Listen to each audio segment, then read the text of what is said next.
রেশমি মা আমার, তুই কি নিজের বাবার সাথে কাজ করবি? নিজের বাবার মুখে এমন কথা শোনার পর আমি খানিক চমকে গেলাম।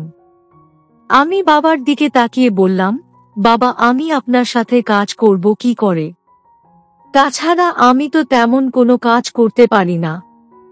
আমার কথাটা শেষ হতেই বাবা মুচকি হাসি দিয়ে বলল, তুই কাজ পারিস না তো কি হয়েছে? আমি আছি তো, আমি তোকে শিখিয়ে দিব। বল আমার সাথে কাজ করতে পারবি তো? আমি বাবাকে কি বলবো বুঝতে পারছি না। তাছাড়া আমার বাবা অনেক বেশি নেশা করেন। বাবার এমন নেশা করাটা আমার মোটেও পছন্দ না। বাবা কি নেশার ঘোরে এসব কথা বলছে কি না, সেটা আগে আমার যাচাই করতে হবে। আমি বাবাকে বললাম, বাবা আমি আপনার সাথে কাজ করব, কিন্তু আমার একটা শর্ত আছে। আমার শর্তের কথাটা শুনে বাবা আমাকে বলল, কি শর্ত মা? বল। তুই যা বলবি তাই করব। আমার বাবাকে বললাম, আপনি আর কখনো নেশা করতে পারবেন না। আমার কথাটা শুনে বাবা খানেক সময়ের জন্য নিশ্চুপ হয়ে গেল। অতঃপর মুচকি হেসে বাবা বলল, ঠিক আছে, আমি আর কখনো নেশা করব না। এবার চল আমার সাথে। এই বলে বাবা আমাকে তার সাথে করে নিয়ে গেল আর আমার সাথে। হ্যালো আমার কলিজার বন্ধুরা, কেমন আছো সবাই? বরাবরের মতো আজ ও তোমাদের মাঝে নতুন একটি ভিডিও নিয়ে আমি হাজির হয়েছি। আজ তোমাদের বলবো আমার নিজের বাবার সাথে আমার জীবনের অসাধারণ একটি সত্যি গল্প।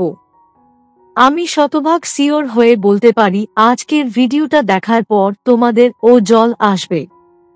তাই তোমাদের অনুরোধ করছি সম্পূর্ণ ভিডিওটি দেখার। তো বেশি কথা না বলে চলো গল্প ফিরে যাই। আমি রেশমি, আমার বয়স 21। আমি আমার বাবা মায়ের একমাত্র মেয়ে। আমি আমার বাবা মায়ের সাথে গ্রামে থাকি। আমার বাবা পেশায় একজন কৃষক। আমাদের পরিবার অর্থনৈতিক দিক থেকে স্বাবলম্বী নয়। আমাদের পরিবারে অভাব লেগেই থাকে। আমার মা আজ 10 বছর ধরে অসুস্থ। আমার মায়ের উন্নত চিকিৎসা করার জন্য ও আমাদের কাছে কোনো টাকা নেই। সব মিলিয়ে আমার বাবা অনেক ঝামেলায় আছেন। তবে এত সব ঝামেলার মাঝে থাকার পরেও আমার বাবা রোজ নিয়ম করে নেশা করে। আমি বাবা অনেক বুঝেছি যে এসব করে টাকা নষ্ট না করতে। তাছাড়া এসব নেশার কারণে আমার বাবার শরীর ও খারাপ হবে, যেটা আমি চাই না। আমি আগে পড়াশোনা করতাম, তবে এখন আর পড়াশোনা করি না। আমার পড়াশোনা না করার পেছনেও অর্থনৈতিক কারণ আছে। আমি পড়াশোনা বাদ দিয়ে নিজের মায়ের সেবা করতে থাকি। এই সংসারের রান্না থেকে শুরু করে সবকিছু আমি এক হাতে সামাল দেই। আমার বাবা রোজ আমাদের কৃষি মাঠে গিয়ে কৃষি কাজ করে, আর রাত হলে নেশা করে বাড়ি ফিরে। প্রতিদিনের ন্যায় আজ ও আমি রান্না শেষ করে মাকে খাবার খাইয়ে দিতে চলে গেলাম। আমি মাকে খাবার খাইয়ে দিতে নিতেই মা আমাকে জিজ্ঞেস করল, রেশমি তোর বাবা কি বাড়ি ফিরেছে? আমি মাকে বললাম, না মা, বাবা তো এখনো বাড়ি আসেনি। আর রোজ তো বাবা রাতেই বাড়ি ফেরে। কিন্তু কেন মা? কিছু কি বলবে বাবাকে?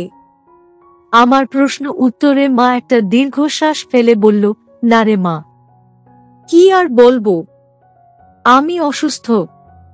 বিছানায় পড়ে আছি আজ 10 বছর। তোর বাবাকে একটু ও শান্তি দেই না। তবু দেখ তোর বাবা আমার পাশে এখনো আছে, কখনো আমাকে অবহেলা করেনি। আমি মাকে সান্ত্বনা দিয়ে বললাম, আমি জানি মা, বাবা অনেক ভালো মানুষ, কিন্তু বাবা ও নিজের ক্ষতি করে। বাবা নেশা করে, যেটা আমার পছন্দ না। আমি বাবাকে অনেকবার বলেছি, তবে বাবা আমার কোনো কথাই শোনে না। আমার কথাটা শেষ হতেই মা বলল, দেখ মা, তুই ছাড়া তোর বাবার আর কেউ নেই। আজ তুই না থাকলে আমার এই সংসারের যে কি হতো। সত্যি সেসব ভাবলেই আমার তোর জন্য মায়া হয় অনেক।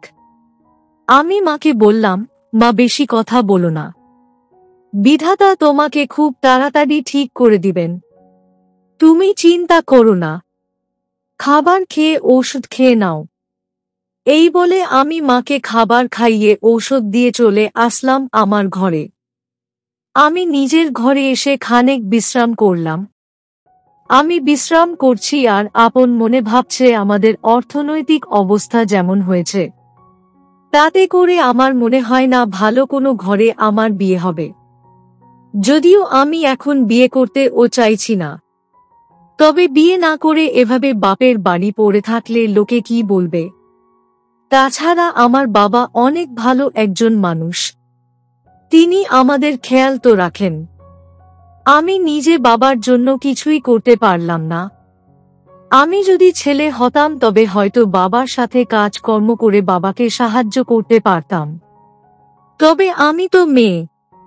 যদিও বর্তমানে মেয়েরা চাইলে অনেক কিছুই করতে পারে, তবে গ্রামের বাড়িতে মেয়ে হয়ে তেমন কিছুই করা যায় না। আমি আপন মনে এসব কথাই চিন্তা করছি। বাবাকে সাহায্য সহযোগিতা করার ইচ্ছা আমার অনেক আগে থেকেই ছিল, তবে বুঝতে পারছিলাম না যে কি করে বাবাকে সাহায্য করব। আমি কিছু সময় বাবার কথা চিন্তা করতেই আমার জল চলে আসলো। এভাবে সারা দিন ঘরে শুয়ে বসে দিক পার করতে আমার ভালো লাগছে না। আমি নিজের জলটুকু মুছে নিয়ে কিছু কাজ করে নিলাম। রাতের দিকে আমি ধান মাড়াই করছিলাম। আমি কিছুক্ষণ ধান মাড়াই করার পর দেখতে পেলাম বাবা বাড়ি ফিরেছেন। আমি বাবার দিকে তাকিয়ে বেশ বুঝতে পারলাম যে বাবা আজ রোজকার মতোই নেশা করে বাড়ি ফিরল। আমি নিজের ঘরেই বসেছিলাম। আচমকা আমি শুনতে পেলাম বাবা ভীষণ উচ্চ শব্দে কথা বলছেন। বাবাকে আমি কখনো দেখিনি উচ্চস্বরে কথা বলতে। আজ জীবনে প্রথম আমি আমার বাবাকে উচ্চস্বরে কথা বলতে শুনছি। আমি নিজের ঘর থেকে বেরিয়ে চলে গেলাম মায়ের ঘরের সামনে। মায়ের ঘরের সামনে যেতেই আমি দেখতে পেলাম মা কান্না করছে। আমার মায়ের চোখ জোড়া জলে ভিজে গেছে। আমি মাকে কান্না করতে দেখে বাবাকে জিজ্ঞেস করলাম, বাবা কি হয়েছে? আপনি এমন করে চিৎকার করে কথা বলছেন কেন? বাবা আমাকে দেখে কিছু বললেন না, আর না আমার প্রশ্নের কোনো উত্তর দিলেন। আমি বাবাকে নিশ্চুপ দেখে আবার জিজ্ঞেস করলাম, বাবা কি হলো? আপনি নিশ্চুপ হয়ে গেলেন কেন? কিছু তো বলুন। আমার কথাটা শেষ হতেই বাবা বলল, সারা বেলা আমি একা পরিশ্রম করে বাড়ি ফিরি। এই ঘরে পা রাখতেই আমার সব শান্তি চলে যায়। আমি নিজের মনকে শান্ত রাখার জন্য একটু নেশা করে আসি। সেটাও তোদের সহ্য হয় না। আমি করব তো করবটা কি? বলতে পারিস আমায়? আমি বাবার কথাটা শুনে বাবাকে বললাম, বাবা আপনার মূল্য আমাদের জীবনে অনেক বেশি। মা বা আমি কেউ চাই না আপনার কোনো ক্ষতি হোক। আমরা চাই আপনার শরীর স্বাস্থ্য সব সময় ভালো থাকুক। আর তাই আপনাকে অনুরোধ করছি নেশা না করার জন্য। আপনি কি আমাদের জন্য নেশা করাটা ছাড়তে পারেন না? আমার কথাটা শেষ হতেই আমার বাবা আমার দিকে তাকালেন। বাবা আমার দিকে তাকিয়ে কিছু সময় নিশ্চুপ থাকলেন, অতঃপর আমাকে বললেন, রেশমি মা আমার, তুই কি নিজের বাবার সাথে কাজ করবি? নিজের বাবার মুখে এমন কথা শোনার পর আমি খানিক চমকে গেলাম। আমি বাবার দিকে তাকিয়ে বললাম, বাবা আমি আপনার সাথে কাজ করব কি করে? তাছাড়া আমি তো তেমন কোনো কাজ করতে পারি না। আমার কথাটা শেষ হতেই বাবা মুচকি হাসি দিয়ে বলল, তুই কাজ পারিস না তো কি হয়েছে? আমি আছি তো, আমি তোকে শিখিয়ে দিব।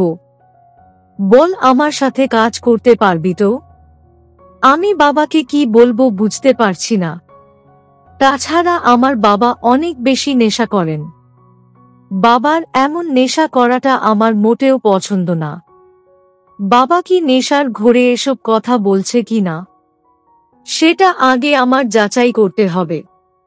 আমি বাবাকে বললাম, বাবা আমি আপনার সাথে কাজ করব, কিন্তু আমার একটা শর্ত আছে। আমার শর্তের কথাটা শুনে বাবা আমাকে বলল, কি শর্ত মা? বল। তুই যা বলবি তাই করব। আমার বাবাকে বললাম, আপনি আর কখনো নেশা করতে পারবেন না। আমার কথাটা শুনে বাবা খানেক সময়ের জন্য নিশ্চুপ হয়ে গেল। অতঃপর মুচকি হেসে বাবা বলল, ঠিক আছে, আমি আর কখনো নেশা করব না। এবার চল আমার সাথে। এই বলে বাবা আমাকে তার সাথে করে নিয়ে গেল আর আমার সাথে কাজ করা শুরু করলেন। আমি ধানের কাজ তেমন একটা পারতাম না। বাবা আমাকে একটু একটু করে সব কাজ শিখিয়ে দিলেন আর আমার সাথে গল্প করতে লাগলেন। আমার বাবার বয়স হয়েছে। তিনি এখন আর চাইলেও আগের মতো পরিশ্রম করতে পারেন না। তার এখন বিশ্রাম করার সময়। বাবা আমাকে তার জীবনের সব কষ্টের কথাগুলো বলতে লাগলেন। আমিও বাবার কষ্টের কথাগুলো নীরবে শুনতে লাগলাম আর বাবার সাথে কাজ করতে লাগলাম। বাবার বয়স হয়েছে ঠিক, তবে বাবা আমার থেকেও ভালো কাজ করতে পারেন। আমি বাবাকে সাহায্য তো করছি, তবে বাবার কাজের সাথে আমি ঠিক পেরে উঠছি না। আমি যতটা পারছি ততটা কাজ করছি। প্রায় ঘন্টা 2 পর ধানের কাজ শেষ হলো আর তারপর আমি আর বাবা চলে গেলাম একটু বিশ্রাম নিতে। ওই দিন প্রায় সারা রাত বাবার সাথে আমি কাজ করলাম। বাবাকে সাহায্য করতে পেরে আমি নিজেও অনেক খুশি হলাম, কারণ প্রতিটা সন্তান নিজের বাবা মায়ের কাছে তাদের সাহায্য করতে পেরে মন থেকে অনেক শান্তি ও খুশি হয়, যেমনটা আমি হয়েছি। আমার বাবা ও অনেক খুশি, কারণ আমি এই প্রথম বাবার এত উপকার করলাম। আমার ও কাজ করতে তেমন একটা কষ্ট হলো না, কারণ আমি অনেক আগে থেকেই বাবাকে সাহায্য করতে চাইতাম আর আজ সেটা আমি করতে পেরেছি। আমার বিশ্বাস আমাদের পরিবারের আর্থিক অবস্থার উন্নতি আজ না হয় কাল ঠিক হবে, আর আমি পরিশ্রম করে ঠিক আমার মায়ের ভালো চিকিৎসা ও করাতে পারব। এই বিশ্বাস আমার আছে, আর আমি সব সময় আমার বাবা মায়ের পাশে থাকব। আমার বাবা ও ওনার কথা রেখেছেন। তিনি আর নেশা করেননি কখনো। এখন আমাদের পরিবারে আর কোনো অশান্তি নেই। দিন শেষে আমরা সবাই খুশি। তো বন্ধুরা, এই ছিল আমার নিজের বাবার সাথে আমার জীবনের একটি সত্যি ঘটনা। তোমাদের কেমন লাগলো আজকের গল্পটা? অবশ্যই কমেন্টে জানাবেন। প্রিয় বন্ধুরা, আজকের ভিডিওটি এখানেই শেষ করলাম। যদি আমাদের ভিডিওটি আপনাদের ভালো লেগে থাকে তবে একটা লাইক করবেন এবং চ্যানেলটি সাবস্ক্রাইব করবেন। আজকের জন্য আপনাদের কাছে বিদায় নিচ্ছি। দেখা হবে আগামীকাল নতুন একটি ভিডিও নিয়ে। সে পর্যন্ত সবাই ভালো থাকবেন। ধন্যবাদ।